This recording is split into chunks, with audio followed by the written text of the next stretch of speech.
দেশজুড়ে আবারও অস্থির আবহাওয়ার আভাস। জড়ো হাওয়া, বজ্রপাত আর বৃষ্টির সম্ভাবনায় সতর্ক করা হয়েছে একাধিক অঞ্চলকে। মৌসুমের এই পরিবর্তনশীল আচরণে স্বস্তি যেমন নেই, তেমনি তৈরি হয়েছে নতুন শঙ্কাও। বিশেষ করে নদীপথ ও উপকূলীয় অঞ্চলে বসবাসকারীদের জন্য বাড়তি সতর্কতার বার্তা দিয়েছে আবহাওয়া অধিদপ্তর। দেশের অন্তত ২০টি জেলার উপর দিয়ে ঝড়ো বৃষ্টির সম্ভাবনা দেখা দিয়েছে। এ কারণে সংশ্লিষ্ট এলাকার অভ্যন্তরীণ নদী বন্দরগুলোতে ১ নম্বর সতর্ক সংকেত দেখাতে বলা হয়েছে। শনিবার সকালে বাংলাদেশ আবহাওয়া অধিদপ্তরের ঝড় সতর্কীকরণ কেন্দ্র থেকে প্রকাশিত ভোর ৩টা থেকে দুপুর ১টা পর্যন্ত পূর্বাভাসে এ তথ্য জানানো হয়। পূর্বাভাসে বলা হয়েছে, দুপুর ১টার মধ্যে রংপুর, দিনাজপুর, রাজশাহী, পাবনা, বগুড়া, টাঙ্গাইল, ঢাকা, ময়মনসিংহ, ফরিদপুর, মাদারীপুর, যশোর, কুষ্টিয়া, খুলনা, বরিশাল, পটুয়াখালী, নোয়াখালী, কুমিল্লা, চট্টগ্রাম, কক্সবাজার ও সিলেট অঞ্চলের উপর দিয়ে উত্তর বা উত্তর-পশ্চিম দিক থেকে ঘণ্টায় ৪৫ থেকে ৬০ কিলোমিটার বেগে ঝোড়ো হাওয়া বয়ে যেতে পারে। এ সময় বৃষ্টি বা বজ্রসহ বৃষ্টির সম্ভাবনা রয়েছে, ফলে এসব অঞ্চলের নদী বন্দরগুলোকে সতর্ক অবস্থানে থাকতে বলা হয়েছে। আবহাওয়াবিদরা জানিয়েছেন, এই ধরনের পরিস্থিতিতে বিশেষ করে ছোট নৌযানগুলো বেশি ঝুঁকির মধ্যে থাকে, তাই নদীপথে চলাচলকারী নৌযানগুলোকে সতর্কতার সঙ্গে চলাচল করতে এবং প্রয়োজনীয় নিরাপদ স্থানে আশ্রয় নিতে বলা হয়েছে।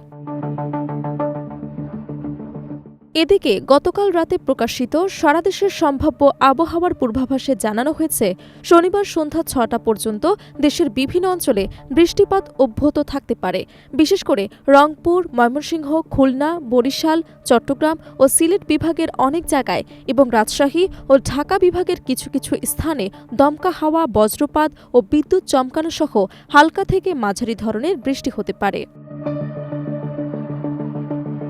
পূর্বাভাসে আরও বলা হয়েছে, দেশের কিছু কিছু এলাকায় মাঝারি থেকে ভারী বর্ষণ, এমনকি অতি ভারী বৃষ্টিপাতের সম্ভাবনা রয়েছে।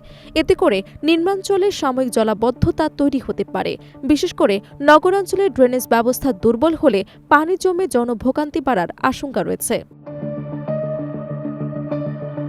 বিশেষজ্ঞরা বলছেন, গ্রীষ্মকালে এ ধরনের বজ্রসহ বৃষ্টিপাত অস্বাভাবিক নয়, তবে সাম্প্রতিক সময়ে বজ্রপাতের তীব্রতা ও ঘনত্ব বাড়ায় সচেতনতা অত্যন্ত জরুরি হয়ে উঠেছে।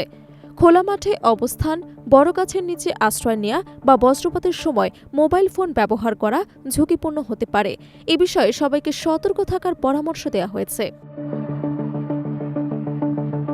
তাপমাত্রার দিক থেকে বড় কোনো পরিবর্তনের ইঙ্গিত পাওয়া যায়নি। আবহাওয়া অধিদপ্তর জানিয়েছে, সারা দেশে দিন ও রাতের তাপমাত্রা প্রায় অপরিবর্তিত থাকতে পারে, তবে বৃষ্টির কারণে কিছু এলাকায় সাময়িকভাবে তাপমাত্রা কিছুটা কমে যেতে পারে, যা গরমের মধ্যে সামান্য স্বস্তি এনে দিতে পারে।